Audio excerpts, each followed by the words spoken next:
Welcome back to the show, folks. This is the Shankly Sessions, the Liverpool podcast we bring you each and every week on the upper tier. If you could go out there, smash that subscribe and bell notification button, and of course, drop a like on the video.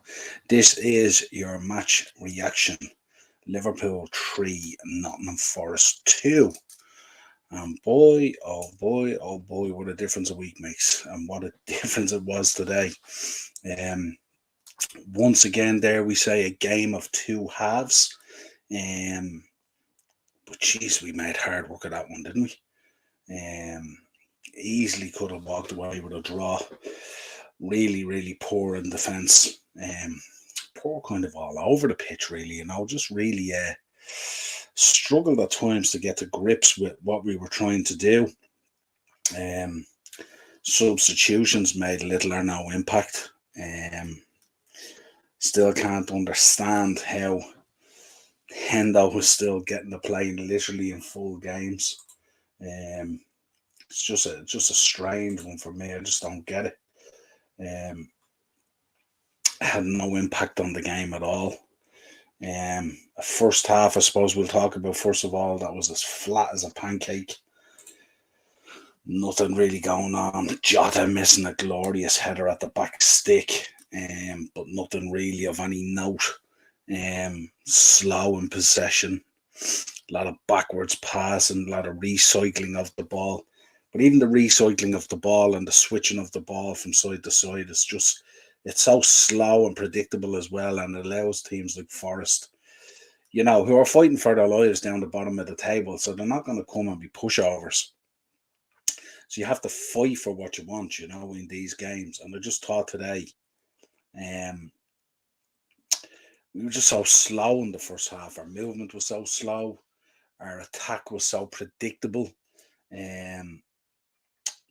Curtis Jones, I thought today, just hanging on to the ball too long and not making the decision quick enough to impact on the game, holding on to the ball too long, players, giving Forest time to recycle and reset and all that kind of good stuff. Also going on at the moment, folks, City versus Sheffield United in the semi-final of the FA Cup, so we'll keep you updated on that. I have it here in front of me here.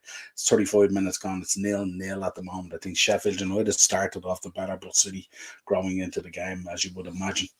Let's quick rundown of the goals. So 47, Jota gets the goal, Fabinho with the assist. Of course, Neco Williams gets the equaliser, Gibbs White with the assist. Jota springs and gets a second, Robbo with the assist. Gibbs White gets an equaliser, making the 2-2, and then Mo Salah pops up with a goal.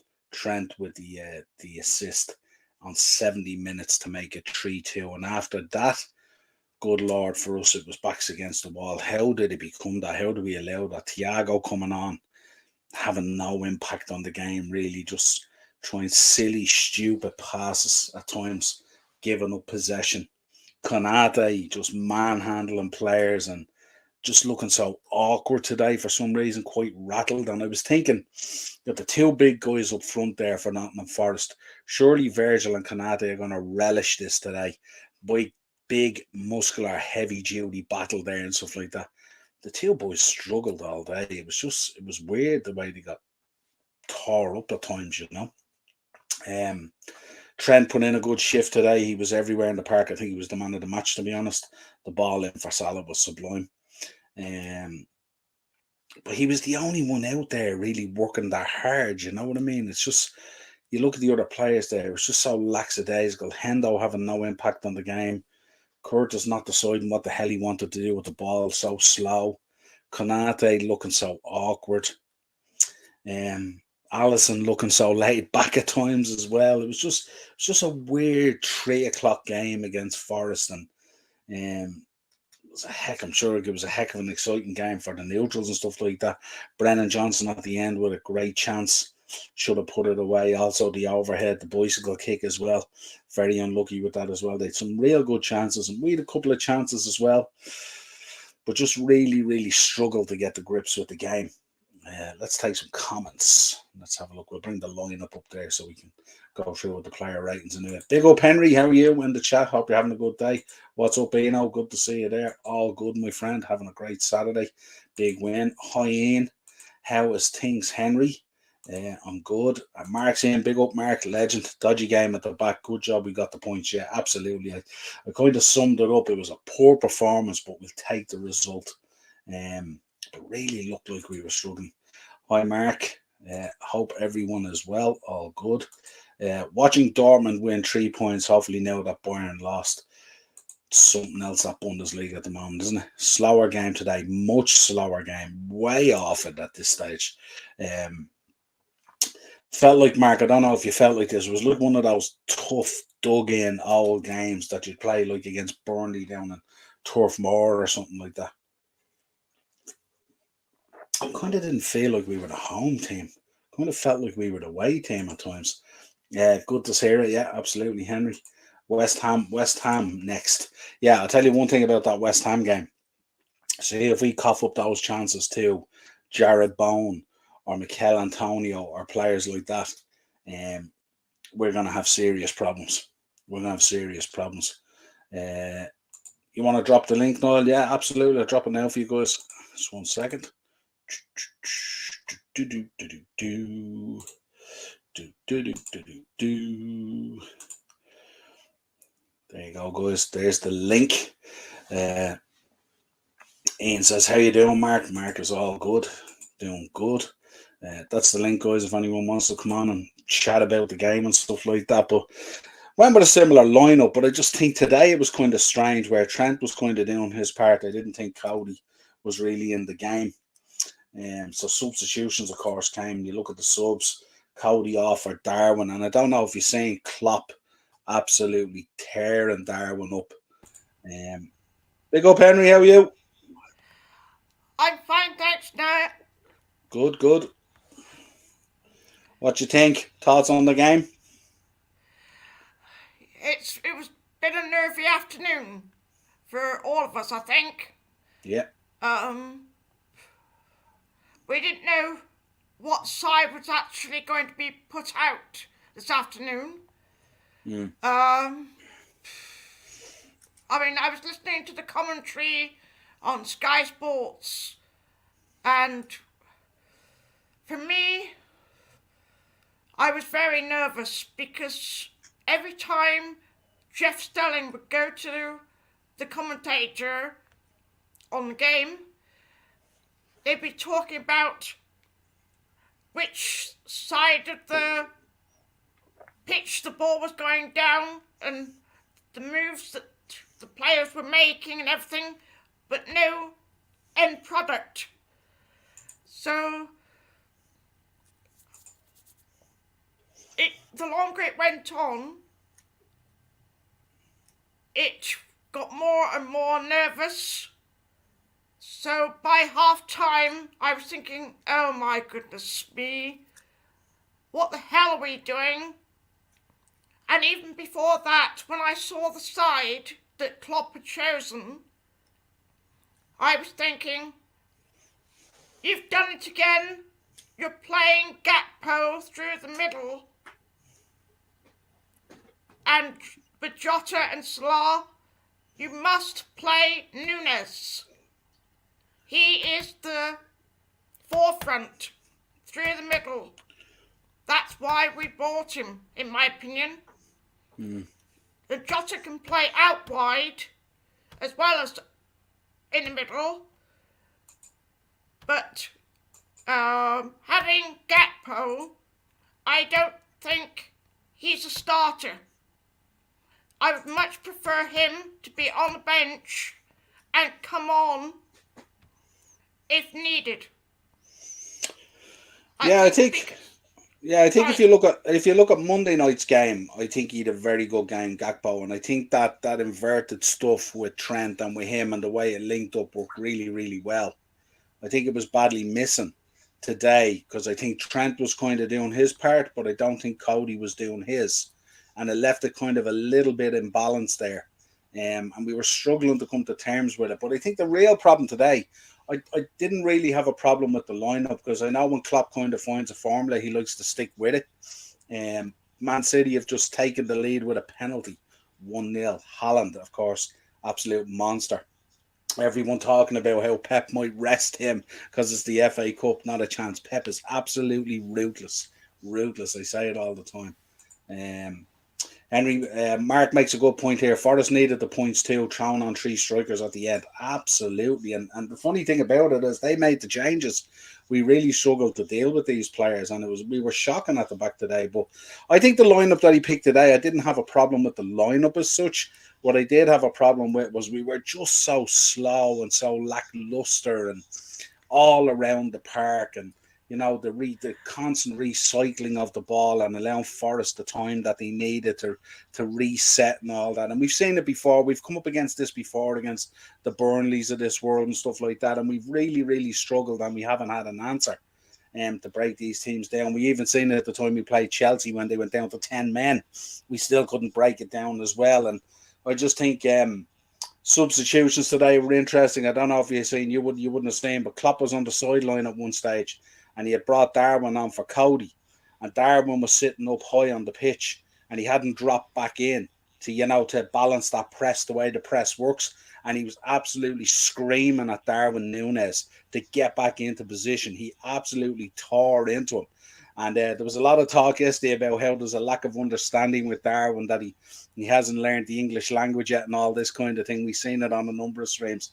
He knew exactly what Klopp was saying to him because he dropped straight back in there to do what Klopp wanted him to do. But Klopp was going ballistic today on the sideline. Just such a lackluster performance. Hendo was never in the game. Absolutely shocking.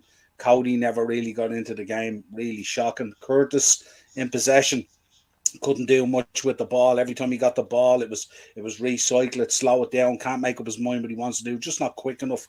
Konate had an absolute mare today. And I was just saying earlier on the stream, with the physicality side of it and who he was playing against and stuff like that, he should have relished that, because they would normally, himself and Virgil would normally love that big centre forward physicality matchup. But they really struggled today, and that Neco Williams was doing really well for Forest at times. Also, he was looking to stay on. He had gotten booked and he committed a couple of fouls, and maybe he could have seen a red, but also got a goal and cleared a goal off the line for us as well. He could have scored, so played his part today. But just really struggled all round. But as I said, we'll take the points because we've struggled this season where we haven't got the points. So it was good, but to be under that kind of pressure against Nottingham Forest, second from bottom in the table and stuff like that, obviously fighting for their lives and stuff. But it was I thought we would have dealt with it a lot better. I thought we would have been in more control of the game. I thought we coughed up possession too easy in the second half and stuff at times. And that was my thoughts on it, Henry.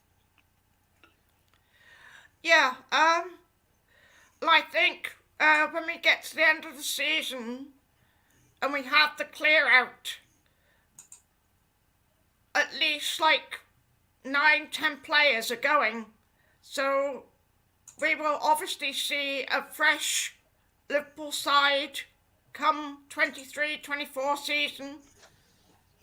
Hopefully that will then lead to a change in formation, which will also see less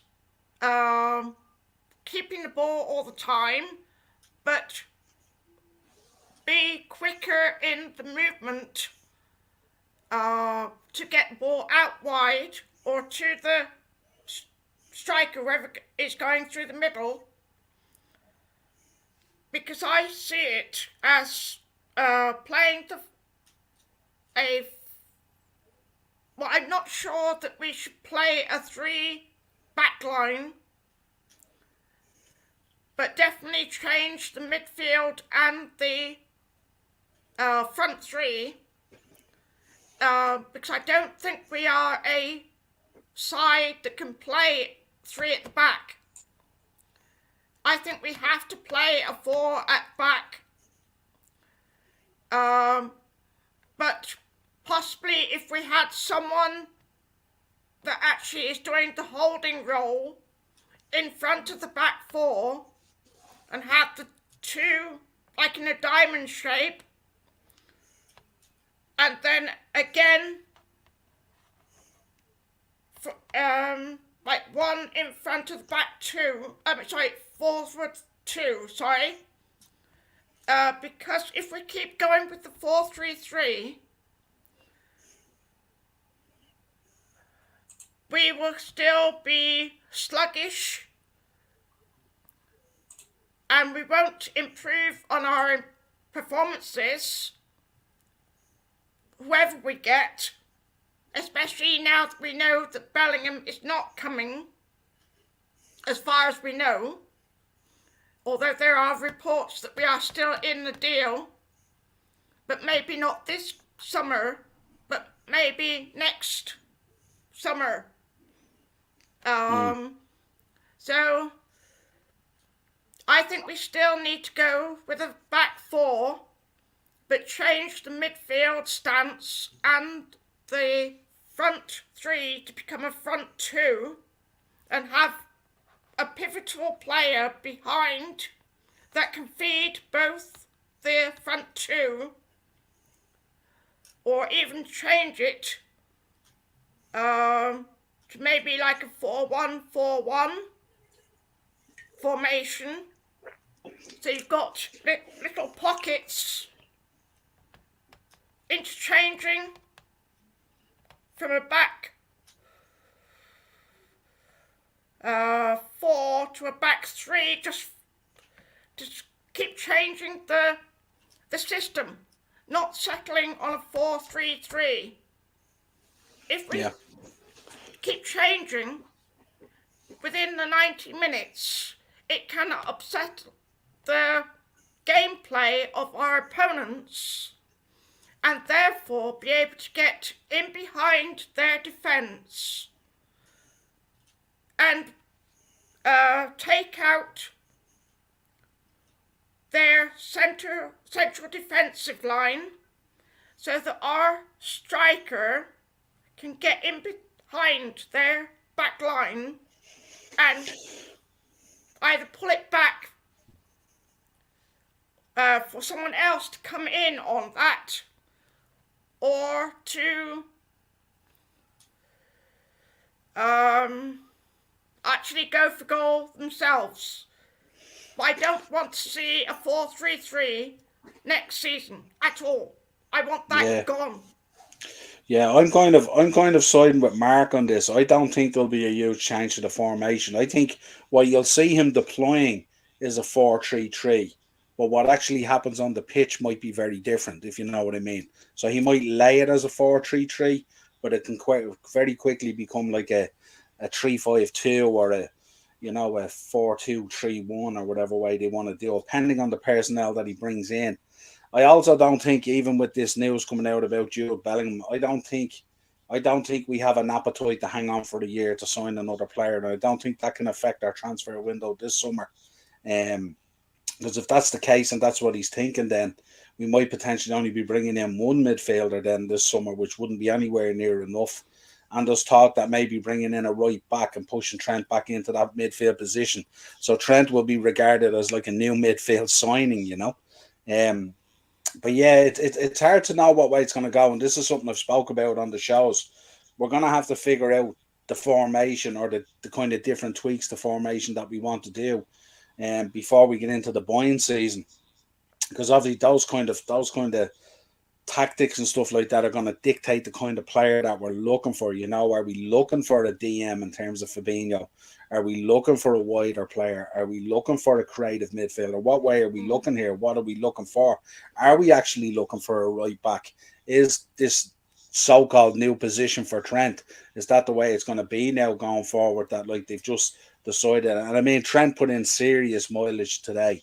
He was at one stage he was covering for Virgil van Dijk even in defence, which was great to see. But he's really I think Trent, maybe they've spoke to him about this kind of new idea and how they want him to play and stuff like that, and maybe that's refreshed him and got him going. And he says, something, I'm interested in this now because I was worn out from all the other crap you were asking me to do, But we shall see what happens. It'll be interesting to see how the market goes. As you know from looking at the shows now, we're linked with every player under the sun who has a heartbeat at the moment.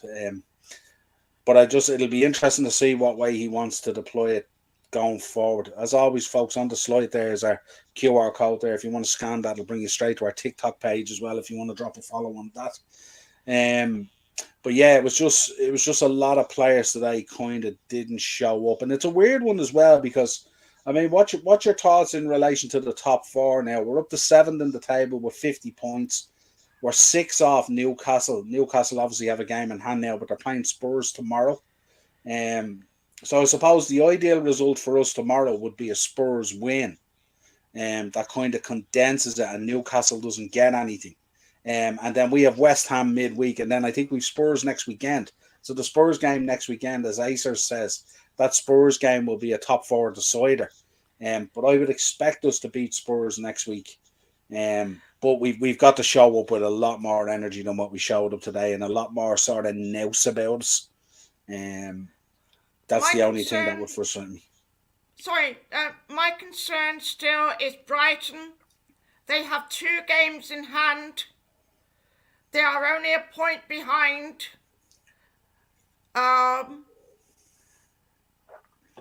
If they get through to the final of the FA Cup, then obviously they will have games in hand. So I'm more concerned not about Newcastle, Spurs. I'm concerned about the Brighton, because they are such a good team. And even though we are linked to McAllister and Casado, if they were to win both of their games in hand, they would go above us and be right behind, in the race for fourth rather than us, even if we were to win against West Ham in midweek. Yes, the ideal result for Newcastle Spurs tomorrow would be a win. But even so, I think we still need to be thinking that we're hoping that Brighton don't pick up points, because they have Forest next, which they could easily win. So they will be picking up points. Well, our hope, That's our my hope, our concern. hope would, our hope would be that Brighton continue in the FA Cup and beat United tomorrow, and so they might get distracted by that. Um, but I mean, all we can do at the moment is play our games and keep on putting 3 points on the board, and then see how it pans out. It is a stretch at the moment, but when you look at the players today came out. They didn't look like they came out with that kind of energy that there was still potentially a top four spot up for grabs, if you like, that we still have. Yes. Even if it's only one card in the game at the table, we still have that one card, and we shouldn't let that slip yet. That there's still, what, 7 games for us to go now. So out Yes. of those 7 games, there is still an opportunity for things to happen, depending on how results go. Now, obviously, if Newcastle get a result tomorrow, some of the guys think Mark was saying there that Newcastle will have advantage being at home tomorrow. The only thing I've noticed, I know Harry Kane likes scoring goals against Newcastle, and I know we went up and we played them there and we beat them, and we weren't even in a very good place and we still beat them. And I just think Spurs, the way Spurs season has gone as well, that they play poor and then they have a good game and then they have a bad game and then they have a good game. Well, they had a poor game last week, so I'm thinking this week they might just show up. And for them as well, it's a top four decider as well. Because if Tottenham were to lose, it's going to be a real struggle for them then against Newcastle as well. But I think if Newcastle win tomorrow, then I think it's going to be very difficult. We'd be 9 points off it on the same games. The other teams around us, I mean, Aston Villa today came back in. They were lucky. Douglas Luiz scored a goal late on, kind of to equalise, to pick up the points. I think they were playing, was it Brentford they were playing, as far as I know. So I just think with Aston Villa and with Brighton, and we can't kind of worry about them, even though they're playing really, really well. They're two good teams, two very good managers and stuff like that. I think all we can do is look at whoever is in fourth spot, and that's Mm, the bar of where it's at. And everything else around us will just have to take care of mm, itself. But out of all the teams that are there at the moment, bar the Tottenham game for us, and I know this is going to sound weird after how hard we made the work today against Nottingham Forest, but we have probably the easier run in, if you like, because once we've played Tottenham, that's all our top 6 games done, as far as I know.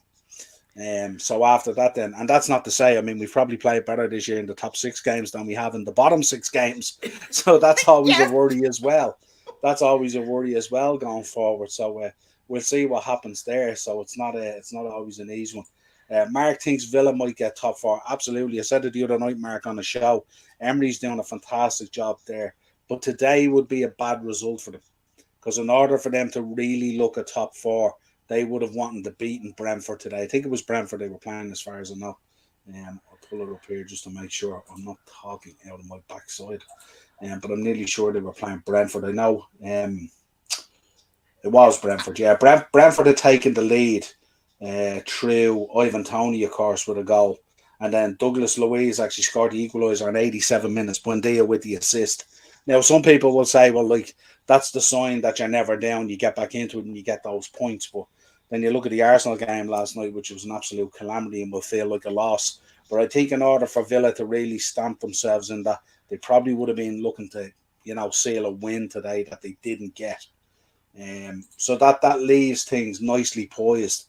With 3 minutes ago, we were actually above Villa. We were in 6th. But Villa grabbed a point there late on to go to 51. But again, as I said, if Tottenham can get the result tomorrow, and we need Tottenham to win, even a draw, we don't want even Newcastle getting the 57. That would have been a real good weekend for us, because the more that all tightens up, the better. Because I think if it gets to 59, I think we'd have a real problem, because if they go to 59 as well, I think the nugget for Newcastle tomorrow as well is if they do beat Spurs, they go above United into 3rd, with United playing in the FA Cup. They'd be same points, but much better goal difference, 24 versus 9. Our goal difference at the moment is 21. So a bit to go there on the goal difference compared to Newcastle as well. But we really need Spurs to get that result tomorrow, to give us a real good fighting chance of top 4. So we'll see how that goes. But overall today, a real lackluster performance. Villa are away to United. Acers is telling me Villa are away to United next Sunday. So that's what I mean. There's a number of those fixtures coming up that can go in our favour, where, obviously next weekend we've obviously got Spurs, but I mean, going forward, some of these teams around us have a lot of big games still coming up. So it'll be interesting to see. We've got 4 home games and 3 aways. Yeah, absolutely. Spot on, Mark. Let's get into some ratings. Will we drop some ratings for this, Henry? Yeah, I mean, now that you've said we've got 4 homes and 3 aways, Yeah. our home form is better than our away form, although we did beat Leeds 6-1. Yeah. So, yes, it's in our favour, but because we have no consistency within the season, I would like us to go on a run. But yeah, I haven't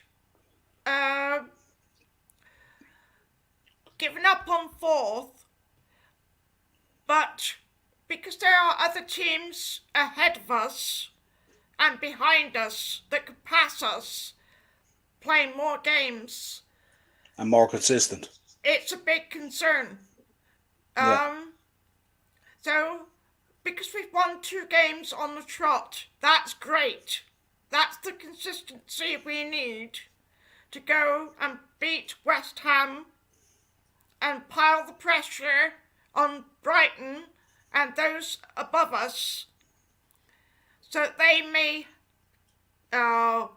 cause them to put out a bad side and leave their best players on the bench or something like that, so that we can claw the points back.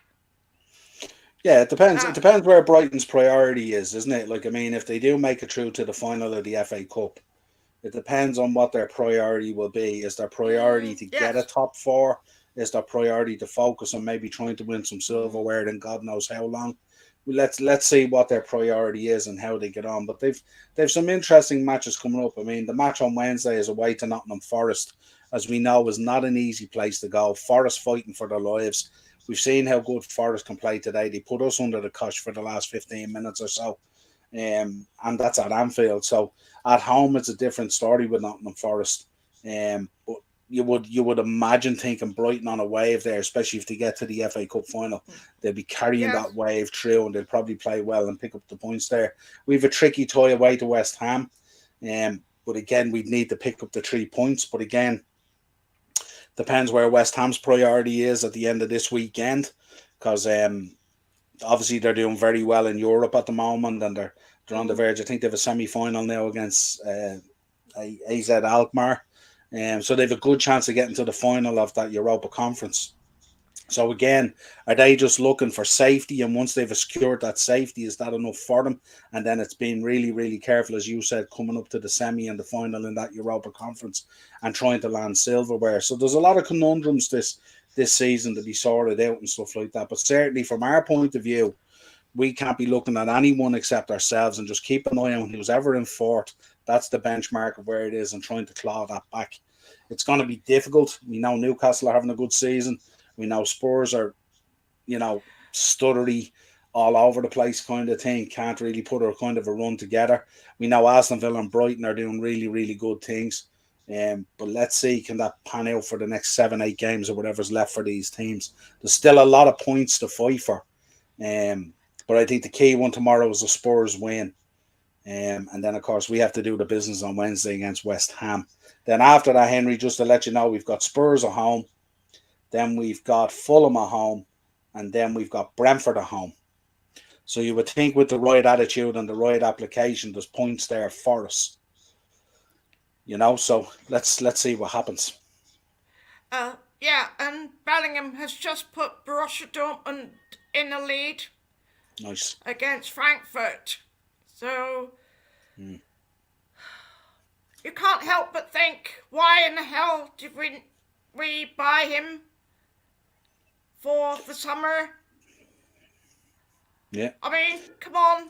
It's instead of going for Mason Mount, which I believe that's more of a certainty. Yeah. I just can't understand it.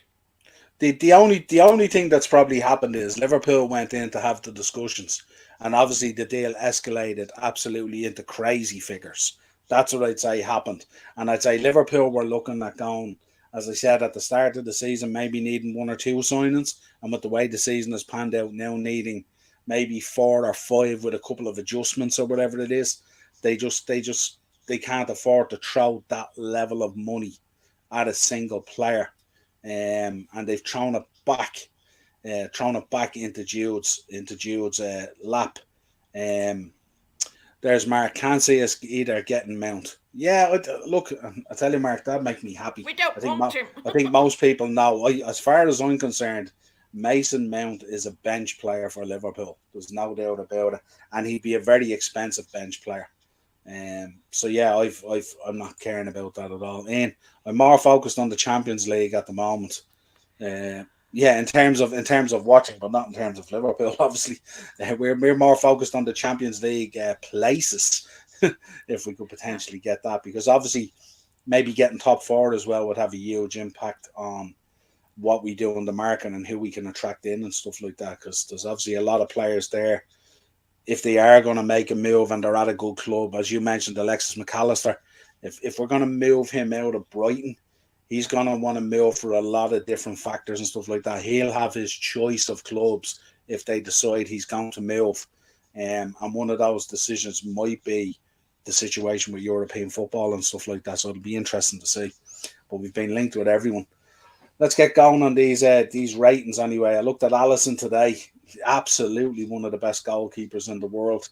But at times he's just a bit too laid back at times. The ball that he kicked out, which led to the second equaliser, just a bit sloppy. I think we could just be a bit more caring at times with the way we approach things. Now, obviously, kicking the ball out, you don't expect it to lead to that situation, but that's what happened. So I gave Ali a 6 today. Probably the lowest rating I've given him all season because most games he's been man of the match for us. Um, but I gave him a 6. Trent, for me, was our man of the match today. I know Jota scored 2 goals, but Trent was definitely the man of the match in terms of work rate and in terms of the hard yards and the kilometres that he put in today. Was absolutely phenomenal. The ball in for Salah's goal was as good a ball as you'll see. Um, but I just, again, at times, I'm just a little bit disappointed in terms of our end product coming in from the wings and stuff like that, and the quality of what comes in. At times, it's sublime. The ball that was put in for Jota for the header was unbelievable. How he missed the first half was incredible. And he put in a couple of other balls like that as well that people weren't aware of. Certainly in the first half as well, there was a lot of good balls going in. But for some reason, we weren't putting bodies in the box. It was like there was a nervousness to get numbers forward to create that kind of counter attack that we normally play. So we struggled a little bit. But I gave Trent an 8 today. He was our man of the match, without a doubt, for me anyway. But let us know in the chat, who did you think was man of the match today? Jota would be the natural selection because he picked up the 2 goals. Salah got his goal as well and stuff. So, but yeah, it's, 8 today for Trent. Ibu had a really tough game today, giving away fouls, wrapping his arms around strikers, and as I said, didn't fancy the old battle today, Ibu, which is very unusual. There was kind of a nervousness about him. He got done once or twice, and he kind of, instead of standing up for himself and stuff like that, big lad, he kind of went more back into himself. So I gave Ibu a 5 today, which is kind of a low rating for Ibu, but he really, really struggled today. He couldn't deal with the big lads up front from Forest. Which is very unusual because, as I said, normally he loves the physicality of the battle. Virgil, I gave a 6 to. Again, he marshalled the back line, but at times it was just all over the place. You know what I mean? He wasn't the Virgil van Dijk that we know that controls his back line, that's communicating all the time. Serious lack of communication again today from the leaders on the pitch. Very little communication coming out of Virgil van Dijk. Very little communication coming out of our captain. Our captain went missing today big time. It'll be reflected in the ratings, make no mistake about that. Andy Robinson today, again, pushing forward and stuff like that and doing bits, but not really in the game the way we expect. Broke down a few times, made an awful lot of runs down the left-hand side, especially in the first half. But then the ball checks back in again, gets recycled again, back into midfield, back across the other side of the pitch. And all that hard energy and hard work that he puts in is just a kind of a waste of time, and then it doesn't reflect in the game. And it's so frustrating. And I'm not sure that's kind of side there with Curtis Jones. I'm not too sure about it because it's just Robbo with a lot of positivity and a lot of runs and trying to do stuff. And Curtis at times in possession just can't make up his mind what he wants to do. And it must be very frustrating for Robbo then, And that's not to say that his replacement was any better, and we'll get into that as well. Fabinho today, I thought Fabinho was doing bits today. I thought he was breaking up the play. Picked up a booking though. Knowing that if he picked up a book in his next game, would see him banned for 2 more. So being really, really careful in his play today and stuff like that. So sometimes it comes across nearly like a little bit of nervousness and stuff like that with him, but it's not. It's just because he can't go in full pelt. He just has to kind of, step back from it a little bit and understand what's going on. Got a real smart assist for Jota's goal. For the first goal was really, really nice. Ball back across the face of goal for Jota was really, really good. So gave Fabinho a 7 today. Jordan, I gave a 5 to today. I think he spends an awful lot of time being very, very busy, doing very, very little, and didn't produce an whole lot today. Just wasn't involved in the game. Plugged a few gaps that were being left by Trent, obviously going forward and stuff like that, which is kind of what we want to see him doing. But instead of playing the way we thought, where you're playing with a 6 and 2 8s, it felt like we were nearly playing at times with 2 6s, and we were inviting them to come on to us and stuff like that, which is not the way to go. So, yeah, low score for Jordan today. Curtis, I gave a 6-2 today. I think he had a real good game, well, a real good half a game the other night against Leeds. But I think today he really, really struggled. Picks up the ball and looks like he's about to do bits, But then when he gets into those vital positions, and we spoke about it so many times, just cannot make up his mind what he wants to do with the ball. And because of that, then he gets crowded a little bit, and then it's recycle, and allows teams to reset. Really, really frustrating. Marcus in Trent was class. He was absolutely class today. He's like, dare I say, and I say this without getting beat up in the chat, he's playing like a new player. But we don't want to be saying too much of that, or we might be giving the board and the hierarchy some ideas there, maybe that maybe we don't need to have signings. Ian's in, big up Ian. Hi guys, it's your favourite Darlington FC fan back. Hope you are all well. I am not Darlow lost again. That's one win in 16 now, bottling again. Typical Darlow, not good. I feel numb. Yeah, it's a hard one, all right. Have liked as normal, guys. Appreciate that in. Love you in the chat. Dave's in. Sloppy at times, but I will take the win. Yeah, big up, Dave. Dave had a great show the other night. He had James Pearce on. I don't know if anyone caught it. It was absolutely brilliant. Great to hear from James Pearce on the show and stuff like that. Get his thoughts on the players on the squad and stuff like that. And Dave did a great job as well. Dave loves asking those probing questions as well. He didn't shy away. He wanted to know about Bellingham and everything else. It was great. Great show. Really enjoyed it. I was stuck in traffic at the time, and I had the show on the phone, and I really, really loved it. It eased my trip home, Dave, as they say, which is always a good thing. But check it out, yeah. But yeah, Dave was saying sloppy at times. Yeah, really, really sloppy. And like, I don't know, why do we get this fear about us at times? You know, it's just like it takes just one player, like say Kanate today, to just do something silly or give us something silly away, and the next thing everyone just craps the bed, like, you know what I mean? And it's mad. No one there to take it. Dave, yeah, very Mark, yeah, absolutely. Thanks for your kind words, Niall. Yeah, absolutely, Dave. Show was great. And James is gas, isn't he? Because he's kind of so he's not dry, but he's so matter of fact, isn't he? In the way that he talks, he just talks very in a certain way in getting his point across. And he kind of like, he just, you know, if he's talking about a player, he says, yeah, it's just simply this player's not good enough, so we need to sign a player. And it's the way he says it, the way it rolls off, and it's gas. He's kind of so laid back about the hysteria and stuff like that us as fans tend to get into, you know. But yeah, it was a great interview. Loved every bit of it. Let's continue with the player ratings. Mo Salah got his goal today, of course. Took it lovely in off the post. It was a real good finish. Not always an easy finish, ball coming in like that. He was getting absolutely molested by the defenders. They were tugging on him, arms wrapped around him, trying to pull him down. And he was falling back when he put the goal away as well. So really, really impressive from Mo to take that opportunity. I gave Mo a 7 today. I think there could have been a bit more in the game for him, and I think at times, especially in the second half when we needed him to kind of hold on to the possession, he was getting caught in possession and stuff like that, but I gave him a 7 today. Jota, I gave a 9 to today. It is a big rating considering we had a really poor kind of flat first half, but he was kind of one of maybe two shining lights in that first half, created a couple of opportunities, should have taken that header at the back post to make it 1-0. But he's made his 5th consecutive start, and after ending his goal drought now, the second goal he took is a sublime finish. But great to see it as well. Jota on the goals and stuff like that. Was it the first or the second one? Was a sublime? Can't remember, but one was a lovely header back in from Fabinho, and the other one was a lovely finish that he took. Ian's in. You always have to ask the tough questions. Yeah, they weren't even tough questions. It's just sometimes people just wouldn't ask those ones. But Dave did a stellar job. He loves him. Dave was kind of. I love Dave's his interviewing style when he has guys on as well. It's quite even when he's asking a question that they might not want to answer, he asks it in kind of an endearing kind of way to tease it out of them and stuff like that. It's really cool. Great interview. Check it out, guys. It's on this channel there. It's absolutely fantastic. And I think he dropped a bunch of shorts on it as well. So well worth checking out.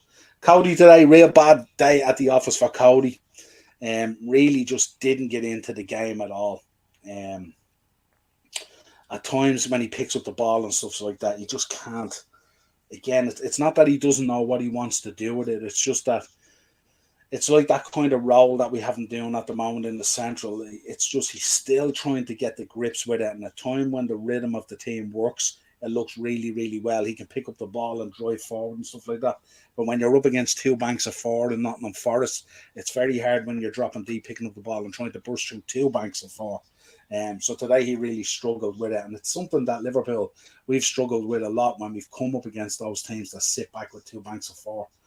Really, really struggled. So not a great day at the office for Cody. Darwin came on for Cody, as we said. Missed a great chance to make it 4-2. But looked a little bit lost today when he went out there, I would say. And you've seen it with Klopp as well. I think Klopp is concerned about.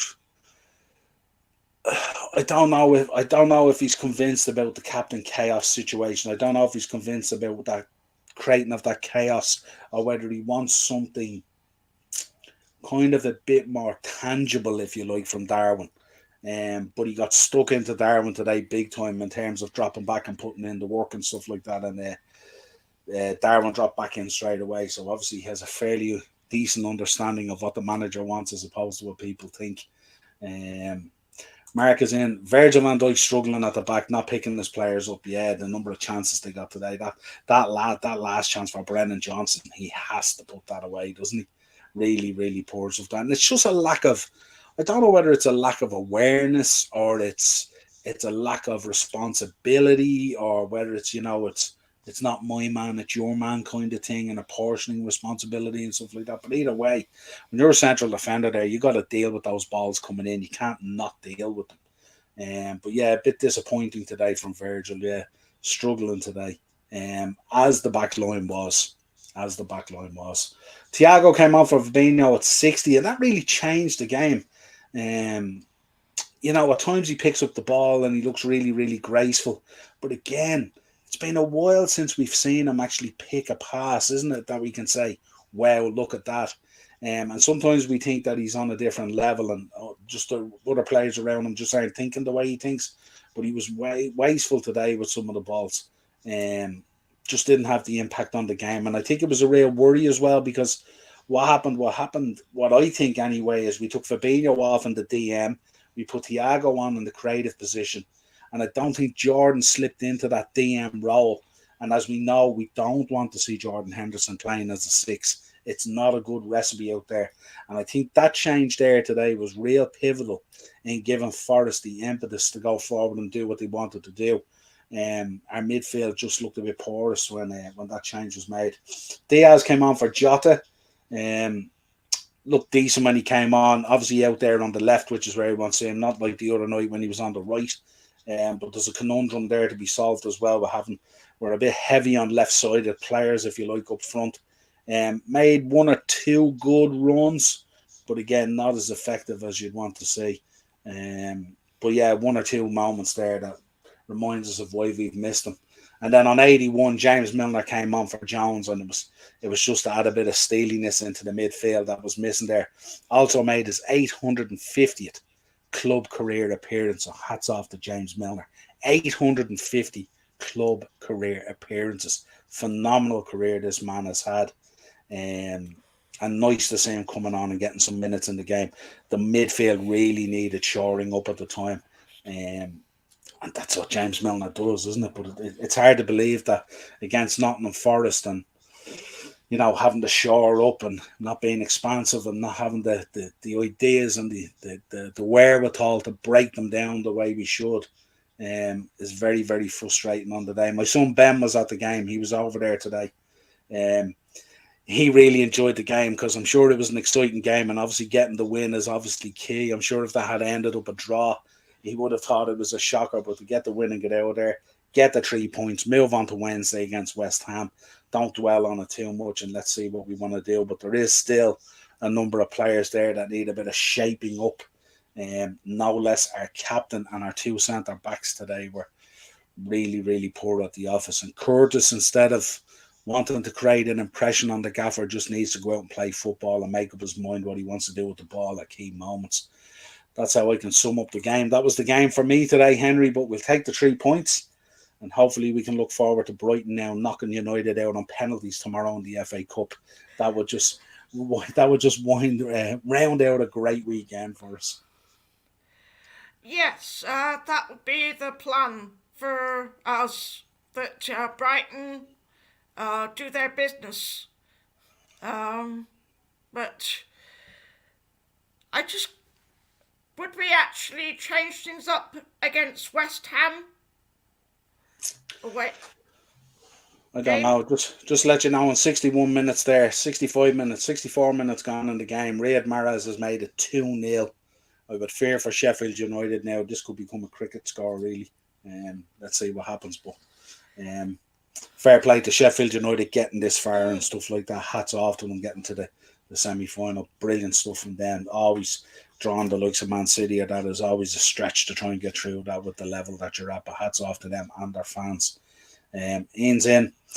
Now, fellas, down with all of this dropping the shorts thing.